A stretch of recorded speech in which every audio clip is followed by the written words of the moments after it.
അസ്സലാമു അലൈക്കും വറഹ്മത്തുള്ളാഹി വബറകാതുഹു. ഉമ്മു സലമ റളിയല്ലാഹു അൻഹ റിപ്പോർട്ട് ചെയ്ത ഹദീസിൽ കാണാം, റസൂൽ സ്വല്ലല്ലാഹു അലൈഹി വസല്ലമ തങ്ങൾ എന്തെങ്കിലും വിപത്ത് സംഭവിച്ചാൽ ഈ ദുആ ചെയ്യുമായിരുന്നു. ഇന്നാ ലില്ലാഹി വ ഇന്നാ ഇലൈഹി റാജിഊൻ, അല്ലാഹുമ്മ അജിർനി ഫീ മുസീബത്തി വഖ്ലുഫ് ലീ ഖൈറൻ മിൻഹ. നിശ്ചയമായും നാം അല്ലാഹുവിലേക്കാണ്, അവനിലേക്ക് മടങ്ങുകയും ചെയ്യും. അല്ലാഹുവേ, എൻ്റെ കഷ്ടപ്പാടിൽ എനിക്ക് നീ പ്രതിഫലം നൽകുകയും ഇതിനേക്കാൾ മികച്ചത് പകരം നൽകുകയും ചെയ്യണമേ. ഇത് ഉമ്മു സലമയുടെ ദുആ എന്നാണ് അറിയപ്പെടുന്നത്. അതിൻ്റെ ഒരു ചെറിയ ചരിത്രം പറയാൻ ഇഷ്ടപ്പെടുന്നു. ഉമ്മു സലമയുടെ പേർ ഹിന്ദ് ബിന്ത് അബു ഉമയ്യ. പിന്നീട് അവർക്ക് ഒരു കുട്ടിയുണ്ടായി. ആ കുട്ടിയുടെ പേര് സലമ എന്നാണ്. അതുകൊണ്ട് ഉമ്മു സലമ എന്ന് അറിയപ്പെടുന്നു. ഉമ്മു സലമ റളിയല്ലാഹു അൻഹ തൻ്റെ കസിൻ അബ്ദുല്ലാഹിബ്ന് അബ്ദുൽ അസദ് അലി മഖ്സൂമിയെ വിവാഹം കഴിച്ചു. അയാൾ അബൂ സലമ എന്നാണ് അറിയപ്പെടുന്നത്. ഇവർ ഹിജ്റത്തെ അഭിഷേകം ചെയ്തിരുന്നു. പിന്നെ ഒരിക്കൽ നബി സല്ലല്ലാഹു അലൈഹി വസല്ലമ തങ്ങളുടെ ഹുക്മ് വന്ന് മദീനയിലേക്ക് ഹിജ്റ പോകാൻ.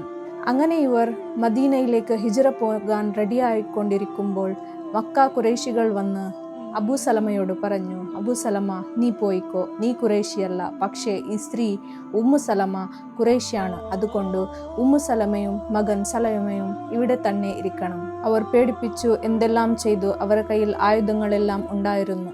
അങ്ങനെ രണ്ടുപേരും വേറെ വേറെയായി, ഭാര്യയും ഭർത്താവും. ഉമ്മു സലമക്ക് ഇത് വലിയ ഒരു പരീക്ഷണമായിരുന്നു. അങ്ങനെ മകനെ പിടിച്ച് ദുഃഖത്തിലിരിക്കുമ്പോഴാണ് അബൂ സലമയുടെ ഗോത്രക്കാർ വരുന്നത്. അങ്ങനെ അവർ വന്ന് മക്ക ഖുറൈശികളോട് വഴക്കുണ്ടാക്കുന്നു. ഈ കുട്ടി ഞങ്ങളതാണ്, ഈ സ്ത്രീ വേണമെങ്കിൽ ഇവിടെ തന്നെ ഇരിക്കട്ടെ, കുട്ടിയെ ഞങ്ങൾ കൊണ്ടുപോകാമെന്ന്. അങ്ങനെ ഭയങ്കരമായ വഴക്കുണ്ടായി. ഒരു സൈഡിൽ നിന്ന് കുട്ടിയെ ഇവർ വലിക്കുന്നു, മറ്റൊരു സൈഡിൽ നിന്ന് മക്ക ഖുറൈശികൾ കുട്ടിയുടെ കൈ പിടിച്ച് വലിക്കുന്നു. സലമക്ക് അപ്പോൾ 2 മുതൽ 3 വയസ്സായിരുന്നു. അവർ വലിക്കുന്ന വലിയിലേക്ക് കുട്ടിയുടെ കൈയുടെ ജോയിന്റ് ഇളകി പോകുന്നു. ഇതിനെ കണ്ട മാതാവ് ഉമ്മു സലമ ആർത്തുകൊണ്ട് പറയുന്നു, കുട്ടിയെ വേണമെങ്കിൽ നിങ്ങൾ കൊണ്ടുപോവുക, പക്ഷെ എന്തും ചെയ്യണ്ട. ഉമ്മ എന്ന് പറഞ്ഞാൽ അങ്ങനെ തന്നെയല്ലേ. അങ്ങനെ ഈ കുടുംബത്തിൻ്റെ 3 പേരും 3 സ്ഥലത്തിലാകുന്നു. ഉമ്മു സലമ മക്കയിലും അബൂ സലമ മദീനയിലും, കുട്ടി സലമ അബൂ സലമയുടെ ഗോത്രക്കാരുടെ കയ്യിലും. അങ്ങനെ ഉമ്മു സലമ വലിയ ഒരു ദുഃഖത്തിലായി. കുട്ടിയെ കൊണ്ടുപോയ ആ സ്ഥലത്ത് വന്ന് എല്ലാ രാത്രിയും പൊട്ടിക്കരയുന്നുണ്ടായി. അങ്ങനെ 6 മാസക്കാലം എന്നും പറയുന്നു, ഒരു കൊല്ലത്തോളം എന്നും പറയുന്നു. എല്ലാ രാത്രിയും വന്നു പൊട്ടിക്കരയുന്നുണ്ടായി. പക്ഷെ അള്ളാഹുവിനോട് വിശ്വാസമുണ്ടായിരുന്നു, ഇത് അള്ളാഹുവിൻ്റെ ഒരു പരീക്ഷണമാണെന്ന്. അങ്ങനെ എല്ലാ ദിവസവും ഇങ്ങനെ കരയുന്നത് കണ്ട ഖുറൈശിയുടെ ഒരാൾക്ക് വളരെ ദുഃഖമായി. ഖുറൈശികളോട് പോയി കുറേ റിക്വസ്റ്റ് ചെയ്തു, ഇവരെ എങ്ങനെയെങ്കിലും ഒന്നാക്കണമെന്ന് അവരെ ഒപ്പിക്കുന്നു. അങ്ങനെ 3 പേരും ഒന്നാകുന്നു.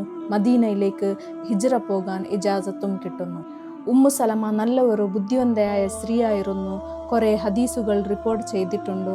മുസ്ലിമീങ്ങൾ മദീനയിലേക്ക് ഹിജ്റ പോകുമ്പോൾ ഉമ്മു സലമ നബി സല്ലല്ലാഹു അലൈഹി വസല്ലമ തങ്ങളോട് ചോദിച്ചു, യാ റസൂലല്ലാ, ഞാൻ ഒരിക്കലും അല്ലാഹു സുബ്ഹാനഹു വ തആല സ്ത്രീകൾ ഹിജ്റ പോകുന്നതായി പറയുന്നത് ഞാൻ കേട്ടിട്ടില്ല എന്ന്. അപ്പോഴാണ് ഈ ആയത്ത് ഇറങ്ങുന്നത്. ഫസ്തജാബ ലഹും റബ്ബുഹും അന്നി ലാ ഉളീഉ അമല ആമിലിൻ മിൻകും മിൻ ദക്കറിൻ ഔ ഉൻസ ബഅലുകും മിൻ ബഅൽ. അങ്ങനെ ഉമ്മു സലമയുടെ ചോദ്യത്തിന് മറുപടിയായിട്ടാണ് ഈ ആയത്ത് ഇറങ്ങിയത്. സ്ത്രീകളായാലും പുരുഷന്മാരായാലും കുഴപ്പമില്ല, ഹിജ്റ പോയാൽ പ്രതിഫലം ലഭിക്കുന്നതാണ്. അങ്ങനെ പിന്നെ അവിടേക്ക് പോയി. പിന്നെ ഉഹുദ് യുദ്ധത്തിൽ അബൂ സലമ മരണപ്പെട്ടു. ഉമ്മു സലമ പിന്നീട് വലിയ ദുഃഖത്തിലായി. അങ്ങനെ ആ മരണപ്പെട്ടപ്പോഴാണ് നബി സല്ലല്ലാഹു അലൈഹി വസല്ലമ തങ്ങൾ പറഞ്ഞ ദുആ ചെയ്തത്. അതാണ് ആദ്യം പറഞ്ഞ ഉമ്മു സലമയുടെ ദുആ എന്ന് പറഞ്ഞത്. ഇന്നാ ലില്ലാഹി വ ഇന്നാ ഇലൈഹി റാജിഊൻ, അല്ലാഹുമ്മ അജിർനി ഫീ മുസീബത്തി വഖ്ലുഫ് ലീ ഖൈറൻ മിൻഹ. ഉമ്മു സലമ അബൂ സലമയോട് ഹയാത്ത് കാലത്ത് ഇങ്ങനെ സംസാരിച്ചു കൊണ്ടിരിക്കുമ്പോൾ പറയുന്നുണ്ടായി, ഞങ്ങൾ മരണപ്പെട്ടാൽ മറ്റൊരു വിവാഹം കഴിക്കില്ല എന്ന് പ്രോമിസ് ചെയ്യുക എന്ന്. അപ്പോൾ അബൂ സലമ പറഞ്ഞു, ഞാനിപ്പോൾ പറയുന്ന ഒരു കാര്യം അത് നീ കേൾക്കുമോ എന്ന് ചോദിക്കുന്നു. അപ്പോൾ ഉമ്മു സലമ പറഞ്ഞു, അതെ. അപ്പോൾ അബൂ സലമ പറയുന്നു, ഞാൻ മരിച്ചാൽ നീ മറ്റൊരു വിവാഹം കഴിക്കണമെന്ന്. അത്രയും സ്നേഹമായിരുന്നു ഉമ്മു സലമയോട്, അത്രയും ചിന്തയായിരുന്നു താൻ മരണപ്പെട്ടാൽ ഉമ്മു സലമയുടെ ജീവിതം എന്തായിരിക്കുമെന്ന്. അബൂ സലമ അപ്പോൾ ദുആയും ചെയ്തിരുന്നു, യാ അല്ലാ, ഉമ്മു സലമക്ക് ഞാൻ മരിച്ചാൽ എന്നെക്കാളും നല്ല ഒരു ഭർത്താവിനെ നീ നൽകണമേ എന്ന്. ഇതിനെ ഓർത്തുകൊണ്ട് ഉമ്മു സലമ ദുആ ചെയ്തുകൊണ്ട് ചിന്തിച്ചു കൊണ്ടിരിക്കുന്നു, അബൂ സലമയേക്കാൾ നല്ലത് ഹൈറായത് ഉണ്ടാവോ എന്ന്. മനസ്സിലേക്ക് ഒരു സമാധാനമില്ലായിരുന്നു. ഞാൻ എന്താണ് ചോദിച്ചു കൊണ്ടിരിക്കുന്നത്? അബൂ സലമയേക്കാൾ നല്ലത് ഉണ്ടാവില്ല എന്ന്. എന്നാലും ദുആ ചെയ്തു കൊണ്ടിരിക്കുന്നു. നബി സല്ലല്ലാഹു അലൈഹി വസല്ലമ തങ്ങൾ പറഞ്ഞത്, അങ്ങനെ ഒരു ദിവസം വിവാഹത്തിന് ഉമ്മു സലമയുടെ കൈ ചോദിച്ചു കൊണ്ട് ഒരാൾ വരുന്നു. ആരാണ് വിവാഹം ചെയ്യുന്നത്? നമ്മുടെ എല്ലാവരുടെയും കരളിൻ്റെ കഷ്ണമായ റസൂലുള്ളാഹി സ്വല്ലല്ലാഹു അലൈഹി വസല്ലമ തങ്ങൾ. സുബ്ഹാനല്ലാഹ്, അബൂ സലമയേക്കാൾ ഖൈറായത് എനിക്ക് ലഭിക്കില്ല എന്ന് ചിന്തിച്ചു കൊണ്ടിരുന്ന ഉമ്മു സലമ നമ്മുടെ ഹബീബിൻ്റെ വീടിൻ്റെ ഒരു ഭാഗമായി. സുബ്ഹാനല്ലാഹ്, ഇതിനേക്കാൾ വലുത് എന്താണ് വേണ്ടത്? ബല്ലിഗു അന്നി വലൗ ആയ, എന്നിൽ നിന്നൊരായത്താണെങ്കിലും ശരി നിങ്ങൾ എത്തിച്ചു കൊടുക്കുക. അസ്സലാമു അലൈക്കും വറഹ്മത്തുള്ളാഹി വബറകാതുഹു.